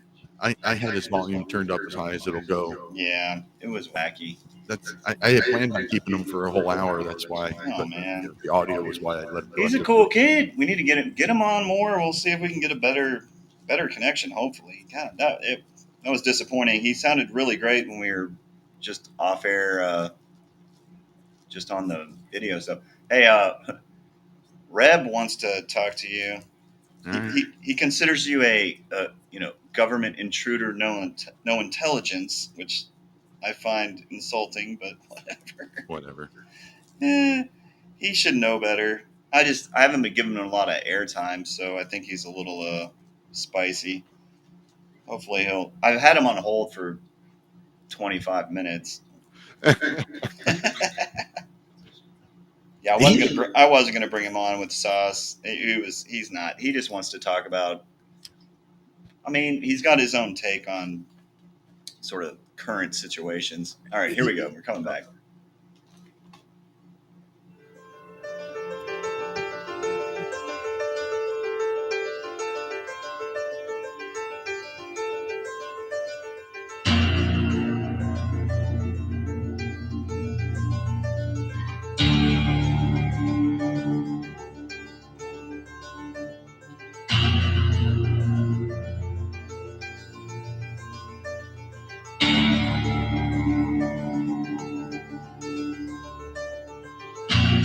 The descent to ice age temperatures could take less than 200 years.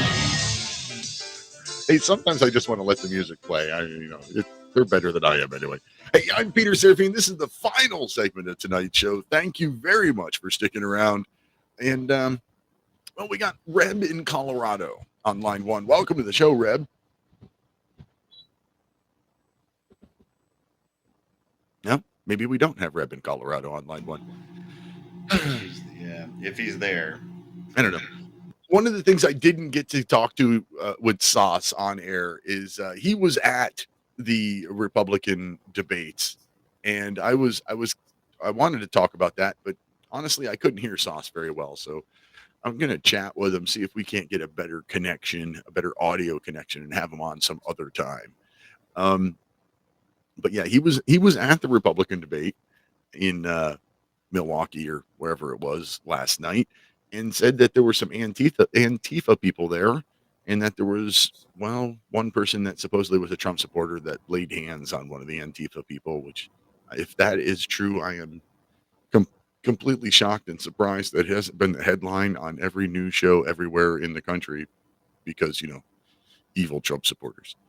I don't really care. Like, I don't know. Let me pause for a second here. We have allowed politics to invade every aspect of our lives. And not in a way that makes anything better. We all have the stories of you can't sit down to dinner with your in-laws anymore, or breaking up relationships. I can't be with somebody that would vote for that communist or that fascist or whatever. The political divide in our country is, I don't know. It seems to be like one of the biggest threats. There's the China-Russia threat and the southern border threat, and then there's the interior threat of people just being right at each other's throats over stupid stuff. And I think a lot of that is just lack of education. Like, people that don't know. Like, our federal government has reached down into every little tiny aspect of all of our lives and takes half of our money in the process of doing it. And I don't just hurts. It hurts to see the country that I love going through this. I don't get it. If we still taught the Constitution, if we had never stopped teaching the biblical principles and constitutional principles in our school system, would we still be in the same place today? I don't think we would have been. If every one of your neighbors understood what government is and is not supposed to do, I don't think it would have ever gotten this bad regarding the political divide. Maybe I'm wrong. I want to be an optimist. I want to say that it can be fixed. But every day that goes by, I question whether or not it can be. I used to think that, yeah, the world's going to hell, but I'll be dead before anything terrible happens. But now every day I wake up going, is today going to be the day? I don't know. In Greenland, the snows of centuries have piled up on the largest ice cap in the northern hemisphere. Yeah. The snows have piled up on the largest ice cap in northern hemisphere. See, that was when they were trying to tell you that there was going to be an ice age coming. And then now they're telling you that the ice caps are melting.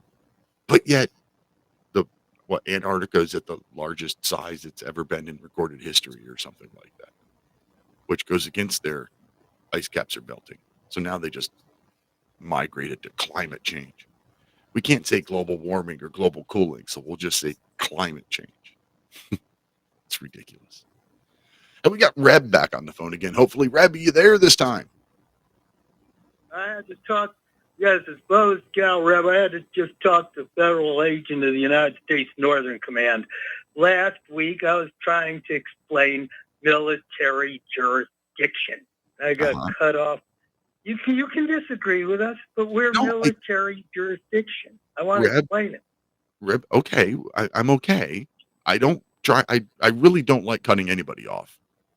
But I don't like it when callers come in and ramble and don't actually want to have a conversation. So if I start to talk, I probably have a question or a point to make. Okay.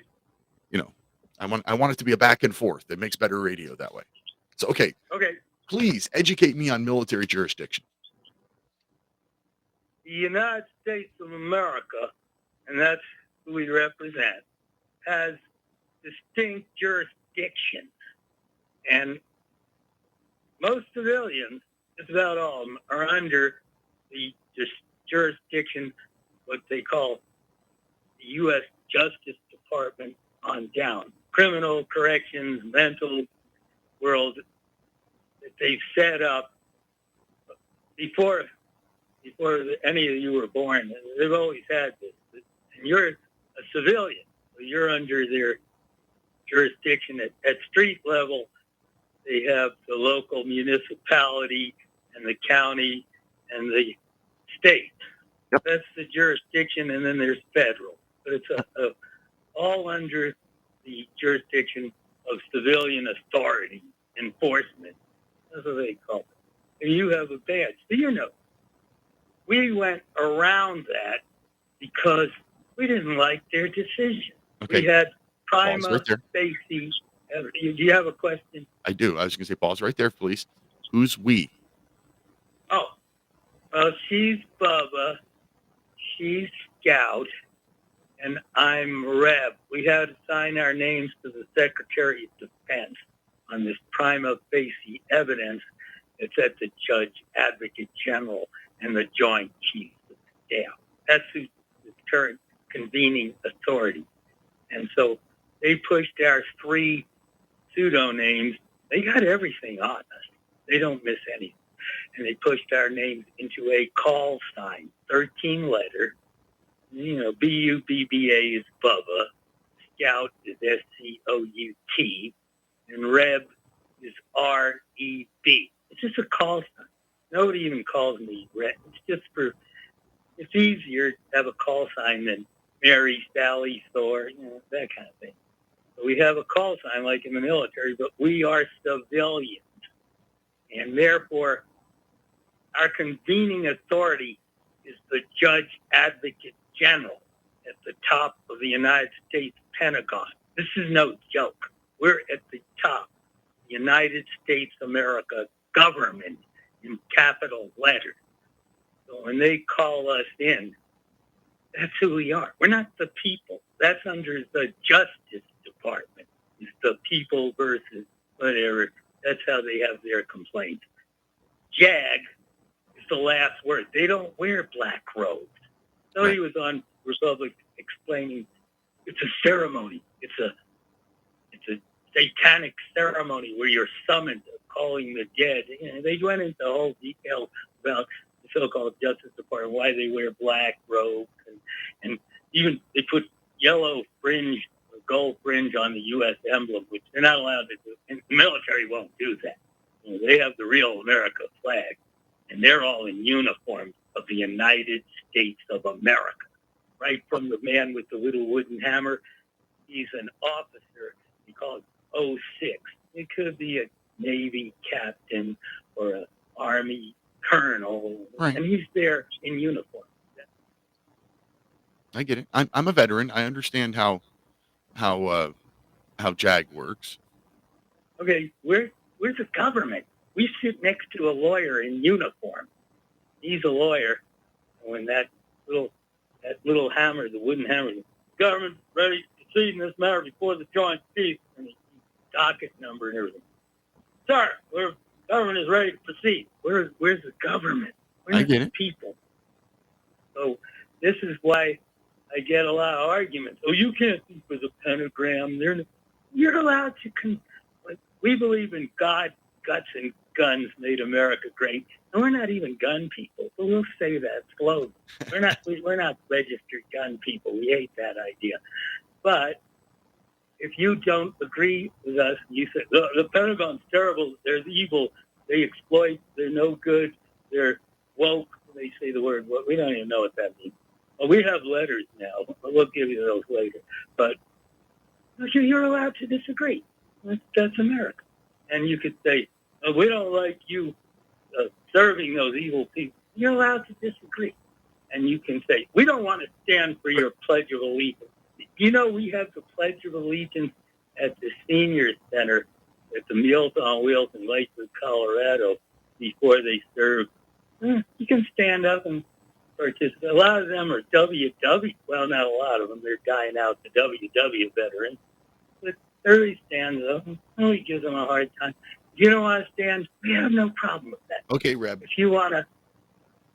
Where's the point here? So Chief Bubba and Chief Scout and Reb, you somehow got yourselves put under the jurisdiction of the JAG instead of the civil judiciary.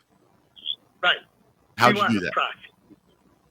Well, we went through the Defense Intelligence Agency because we had evidence, prima facie evidence, against not just the local, we call them guineas, government intruder, no intelligence, the 911.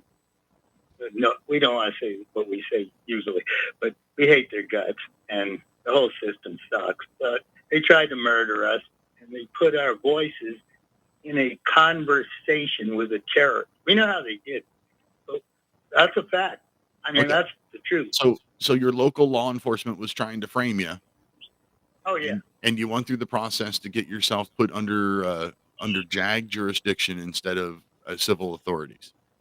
Well, we went to the FBI first. We were a former member of the Justice Department got us this, a prosecutor in Jefferson County, Colorado, told this lawyer that was hired for us, a local lawyer, he had a higher rating than the public degenerate.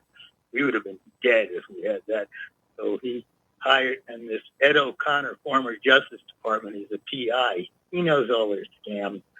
And the prosecutor, and we told the lawyer, this is what you're going to tell the prosecutor.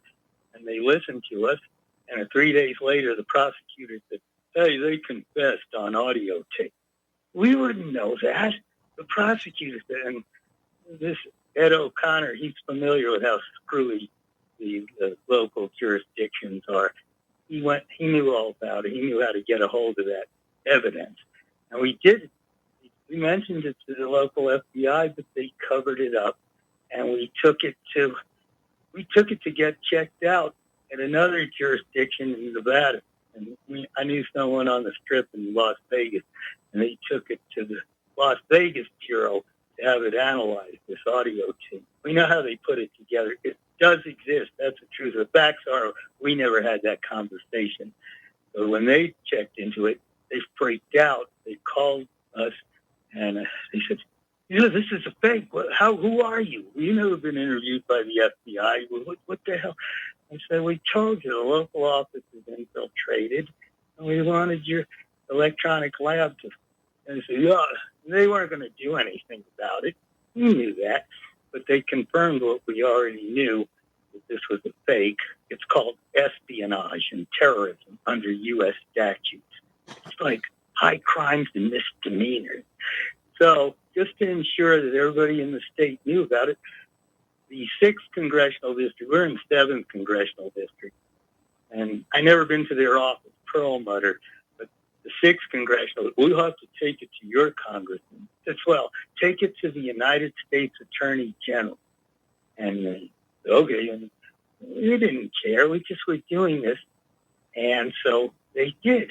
They took it, and they turned it over behind our backs. They turned it over to the main office of the FBI in D.C. So we just got on the phone, and I explained it to Bowling, the headquarters of the United States Defense Intelligence Agency. We're familiar with their work in Vietnam. Those are the ones, you've probably seen them too. They wear plain clothes. You've seen them. They're goons. Yeah. They wear plain clothes, and they carry machine guns. You know that. Yeah, I got a couple of questions again. When did all of this happen? To this century. This has been going on in General Pace's office. It doesn't happen overnight, but I know. These crimes don't. Since when? Like when did this all start? 2006. Okay. So in 2006, your local law enforcement tried to frame you, and you went to a different jurisdiction, and went to the AG, and the AG gave it to the FBI, and the FBI came back to you, and They didn't want to do anything. They told Bubba she was involved directly because they threatened her. The local Lakewood freaks, they surrounded her one night, shining lights with guns pointed at her. She's been through hell. And they said, you and your buddy get murdered, never heard of you. That kind of crap. We know what they do. And that's it. When she called the FBI, what are you going to do about it? They didn't want to do anything. we went through this. They changed their mind later, but it was too late. And when the 7th Congressional, we never been to their office. They said, take this audio tape. And Ed O'Connor, by the way, he was former U.S. Justice Department. He became a PI because he knows how screwed this state is. There's so much we found out about what's going on in America. We got to do this. But anyway, we called bowling, and it's what they call the human resources, one of the offices. And they said, we got this audio. They didn't ask questions. They said, oh, hold on. And they gave us somebody else to talk to. When they called us back, we got something for you. Office Counterintelligence named Dr. Fast Colonel Buck in the Pentagon. And I told them, they came running out. We didn't have to tell it. It's not like talking to a Republic broadcast audience. We had an audio tape. Our voices are in conversation with a terrorist. Screwed up. But they said, oh, really? Yeah, we're interested. Something like that. And the goons and the IO showed up at her door. So when they show up, she listen. They don't play games. This is a defense intelligence thing. And I said, well, I want to take this audio tape and shove it down their dead car. I don't talk polite. That's what I had to say. Do you have a question? No, I was just laughing at I don't talk polite. Reb, to be quite honest, I'm trying to figure out your point. You've okay. been. We're gonna shove this down their dead carcasses. That's our point. But let me get to the punchline. They don't want to talk to me. It's like if I'd have tried to go to Canada. I'm here to avoid conscription in the United States of America. He said, that's your problem. Get the hell. I don't get friends anywhere. I called the draft board of the MEP station. I said, are you sure you want me? Got your name on it, right? Oh, yeah, but I got a wife and kids. We gave you a deferment for your university. How many you want? They're not friendly. This is the U.S. government. So you show up, and they say, thanks for showing up. Now you're stuck here. Where did they send us? You figure it out. How's the helicopter? Didn't work out. 7 weeks evac. I'm 100% U.S. Army Service Connected Priority Group 1. I'm still getting bad mouthed by the Secretary of Veterans Affairs office knows we're military jurisdiction witnesses at the top. And the Defense Intelligence Agency listened to Bubba for 22 minutes. He tolerated her. They didn't want to talk to me because I thought I was the polite one. But no, they tolerated her because she's a barbaric bitch. I'm telling you, I don't mind saying that. She likes that too. She likes that. And so she stood up to these bastards when they broke in and put a gun to her head. And then it's a whole lot of stuff. She's taken over because when it comes to war, she's the deal. She stands up to these people. And her buddy Scout says to her, yes, sir. That's our pronoun, sir and God. She likes to be called, whatever. But anyway, so it went to DIA. They took it to JAG and the Joint Chiefs. Not for us, for them. Because when they say to you, after Bubba talks 22 minutes, the IOs, they didn't ask any questions. The goon squad said, you could give us the evidence. That means they're not leaving without it. And you better turn it over because they'll hurt you. And they took it to the top. So they called us, and they've been stalling since General Pace. Now I get calls from the Office of Secretary of the Army. That's the truth. Alex Santiago, senior advisor. I get called from CID command. General Milley sent his United States Army CID Protective Intelligence Branch from Quantico. They talked on I didn't know he'd come. I thought he wanted to furniture. We have there were two residences. I seen someone at the window. I look up. Oh yeah, you can have that stuff. And he had his mask pulled. It was January 5th, 2021. Famous day in history, by the way. And he said to me, no, he's a federal agent. I said, huh? Who sent you? General Milley, Joint Chief. I said, don't go away. I ran to the door. He had the identification, the badge, the United States Army, CID Command, Protective Intelligence, Denver P. Steele. He gave me his business card, United States Department of Defense. And he said, can I record what you're saying? Every word of it. And he went over to Bubba's. And he told me next week, I call it, it's 571-305-4095 in Quantico. at their office. He was watching the riots at the Capitol the next day on the plane ride back. I guess he went to Reagan. There's a Dulles Airport. We've never been to D.C., but on the west side of the river, one of them's closer to Quantico. You know the area probably, right? No, I don't know the area. I've been in it, but I don't know it well enough to know which airport's which. Oh, so he had all this, and so the state got freaked. They called the CID command and sent out this Boswell. He was pretending to be on our side. And he brought a liaison from the state named Charlie. He listened 3 times he came out. I indulged. He brought me lunch and said, look, you should forget about what? We can't forget about this. That's contempt of the United States of America. We're not doing that. I mean, if we said, we changed our mind. Well, get your handcuffs. You're going to Leavenworth. That's contempt. We're not stopping. So they're activating things now. That's why I had to talk to this agent Northcom. He was assigned this from Central Command. I've been phoned by Fort Rucker, Alabama. They have a record, helicopters and stuff. And he was an agent from there. I've been phoned from Quantico by members of CID Command. But the last time I talked to this Boswell, he didn't come out. He called me December 5th, 2022, and it was 6 p.m. What do you want now? You were recording the conversation with 3BCT for the Carson caller. I said, yeah, play it everywhere. If I said it, I want everybody to hear it. So he said, and he said, he can't do it. We're not, he's a Blackfoot. We're CID. We're civilians. He has no jurisdiction over that. You shouldn't have talked to that Alex Santiago. He's just a clerk at the Secretary of the Army, RSEC, over in the Pentagon, 703-695-1717. I know numbers. I've talked to command staff, United States Army War College, Carlisle Barracks, Pennsylvania. It's their war plan. So they said, you're outstanding. I said, save the compliments, save your medals, tell your 4 stars at your country club, make us do something, go get us. And I was just talking to him today, a couple times, at Northcom. So I got all these numbers, and he's bad-mouthing his chain of command. I said, look, if you got a problem with us, talk to Agent Kizarakis, OSI Counterintelligence Northcom. So he did. He called him. I'm not going to hear from him again. But we're military jurisdiction through and through, and we want this public law enacted. Okay, Reb. I don't know. We're just a few minutes from break. I took some notes. I actually understand your story a little better now this time, and I think you're some kind of a savant with phone numbers. That's awesome.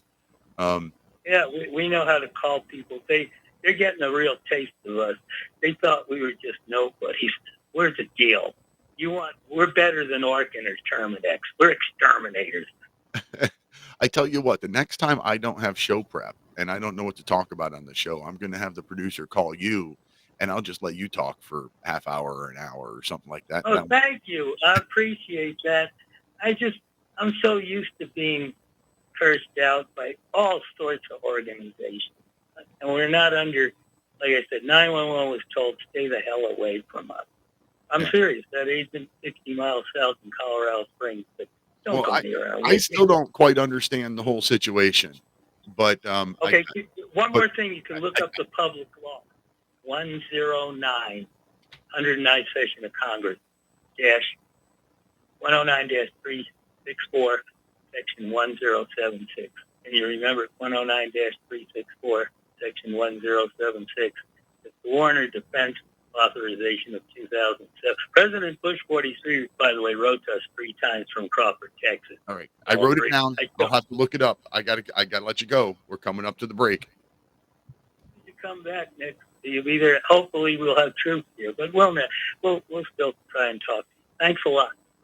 All right, Reb. Thanks for calling in. Yeah, it sounds like a really interesting story, but I still don't understand the point of it. I mean, I get it. He was being harassed.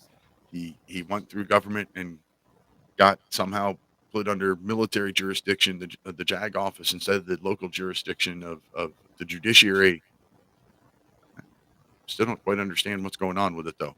Maybe next time he calls in, we'll figure all of that out.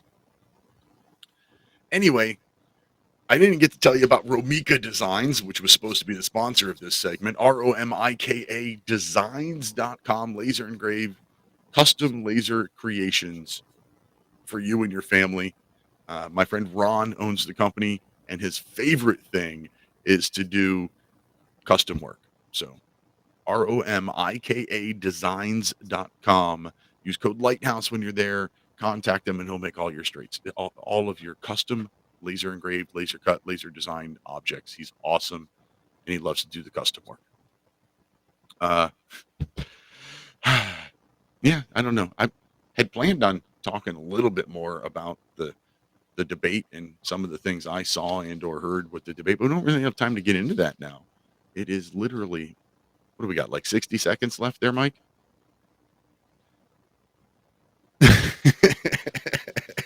and Mike, the producer, says, "Screw your debate" in our private chat. That's funny stuff. So I don't even know where to go. We'll call it that. We'll call that a day.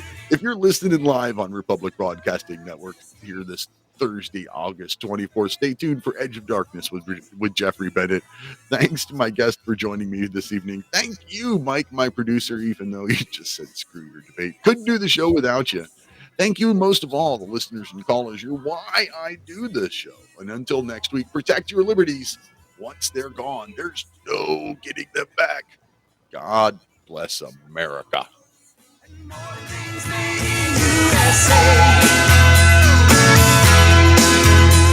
That was beautiful, dude.